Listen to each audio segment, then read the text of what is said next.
να προχωρήσουμε στους φορείς. Η Πανελλήνια είναι στους σχολικών συμβούλων. Ο κύριος Αλεξανδράτος νομίζω είναι παρόν.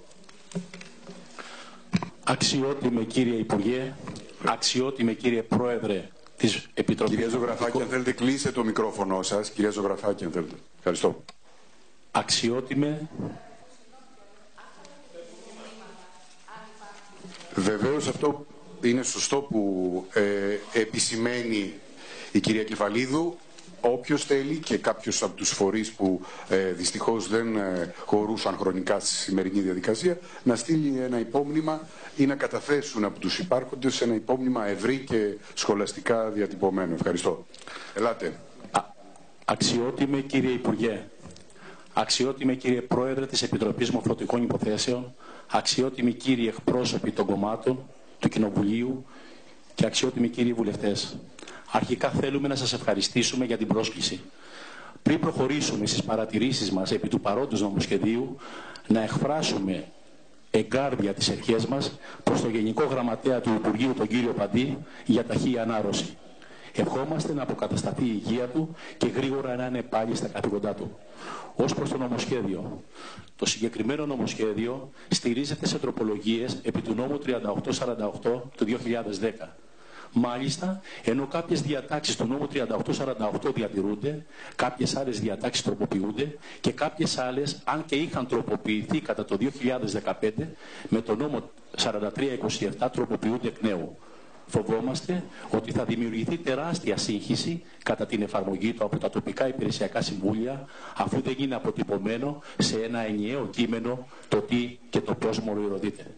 Το σχέδιο νόμου δεν δίνει συνολικές απαντήσεις στο θέμα της επιλογής των στελεχών, όπως συνέβαινε με τα προηγούμενα θεσμικά πλαίσια.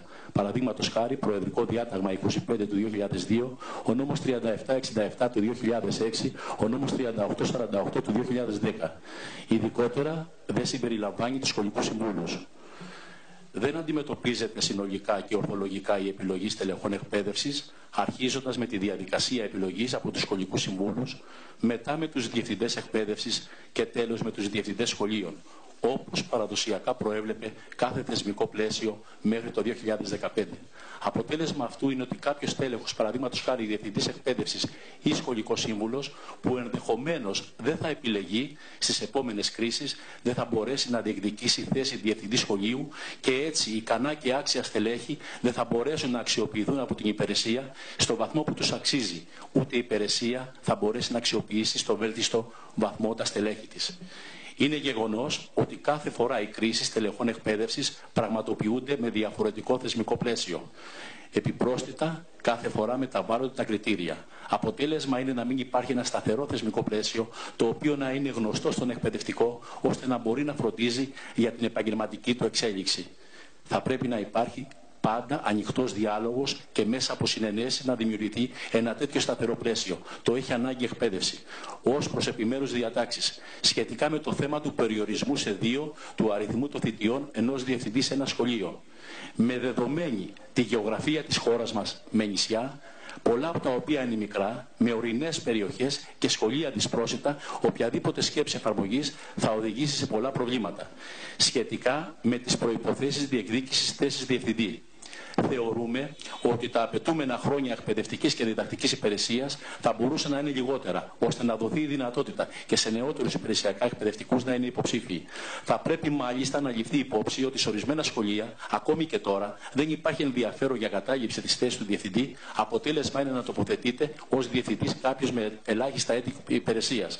Σε ό,τι αφορά στο χαρακτήρα της διδακτικής υπηρεσίας, στο χαρακτηρισμό, σε όλες τις τελευταίες κρίσεις, η θητεία του Σχολικού Συμβούλου λογιζόταν ως διδακτική. Συγκεκριμένα, στις κρίσεις του 2007, ο νόμος 3467-2006, άρθρο 15, παράγραφος 5 αναφέρει: ως διδακτική υπηρεσία λογίζεται και η προσφερθής από τη θέση του Σχολικού Συμβούλου. Στις κρίσεις του 2011, με τον νόμο 3848-2010 και συγκεκριμένα με την εγκύκλιο ΦΥ 361-23-03-54-522, ΔΕΛΤΑ 1 με ημερομηνία 25 Μαΐου 2006, 2011, οριζόνταν ότι ως διδακτική υπηρεσία λογίζεται η προσφερτήσα σε σχολεία της οικίας βαθμίδας, σε θέσεις σχολικού συμβούλου κτλ.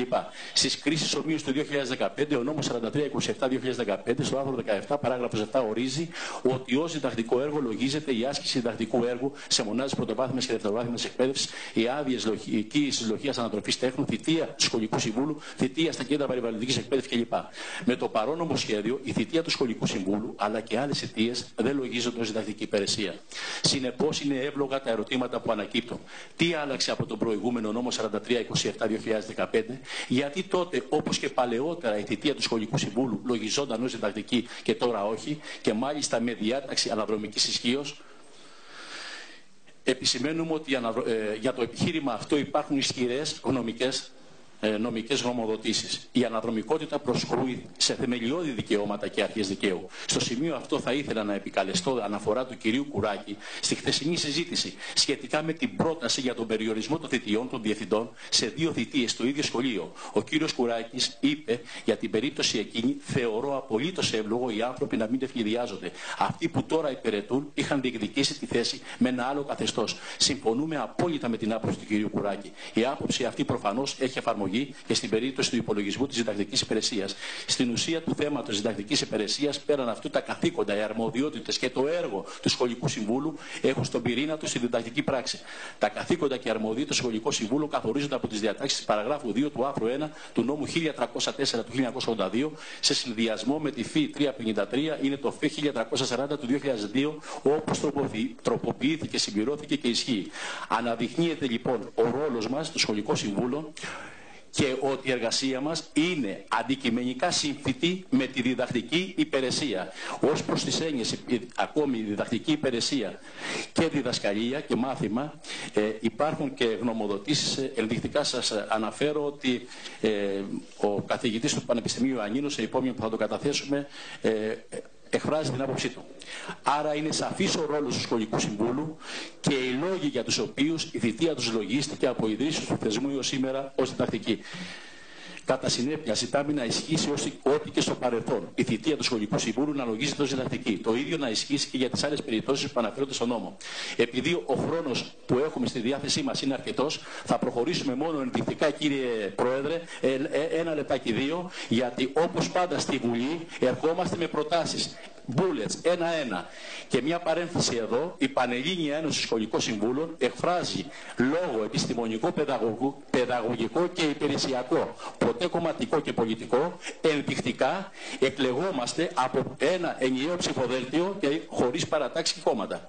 Σχετικά με το χρόνο υποβολής δηλώσεων προτίμησης των υποψηφίων. Οι δηλώσεις προτίμησης σχολικών προτάσεις πλέον. Οι δηλώσεις προτίμησης σχολικών μονάδων θα πρέπει να γίνονται μετά τη βαθμολόγηση της συνέντευξης και την ανάρτηση των τελικών πινάκων μοριοδότησης των υποψηφίων διευθυντών, ώστε να είναι αδύνατη η επεξεργασία των προτιμήσεων και του βαθμού συνέντευξης υποψηφίων. Σχετικά με τη μεταβατική διάταξη για το ποιος προεδρεύει στα συμβούλια. Αφού θα προεδρεύσει εκπαιδευτικός με προϋπηρεσία, θα μπορούσε να ήταν και σχολικός σύμβουλος με αυτή την εμπειρία και αυτά τα προσόντα. Τρίτο, σχετικά με τη διατύπωση γνώμης από το Σύλλογο Διδασκόντων για τους εκπαιδευτικούς που διεκδικούν τη θέση των σχολικών μονάδων. Διατηρούμε επιφυλάξεις μόνο για τυπικούς και πρακτικούς λόγους. Και βέβαια ο Σύλλογος πρέπει να εκφράζει γνώμη για τον διευθυντή, εκφράζει και για τον υποδιευθυντή.